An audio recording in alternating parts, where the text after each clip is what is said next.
The American automotive industry is currently performing a $20 billion reenactment of the final act of Moby Dick, and the whale is winning.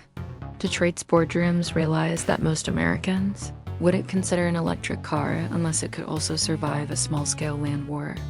In Herman Melville's masterpiece, Captain Ahab's pursuit of the great white whale wasn't a business plan. It was a refusal to accept that nature has a say in the matter.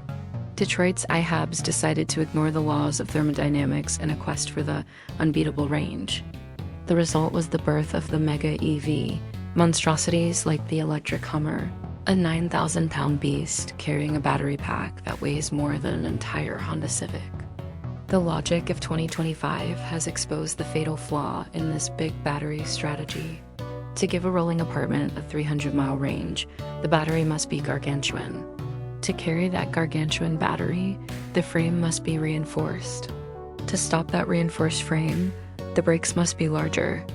It is a weight-gain death spiral that ends with a vehicle so heavy, it threatens the structural integrity of parking garages, and so expensive it requires a federal bribe just to move off the lot. When the big, beautiful bill incentives finally cooled, the hallucination evaporated. Without a $7,500 subsidy from the government, the average American buyer looked at a $60,000 electric truck, which loses half its range the moment it touches a trailer, and decided that a hybrid looked remarkably like sanity. Like Ahab's crew, the automakers realized too late that the whale they were chasing was actually a predator capable of sinking the entire balance sheet. The industry is now in a full-scale shoreside retreat toward hybrids. Ford's $19 billion write-down is the sound of the industry, desperately cutting the harpoon lines before they get pulled under.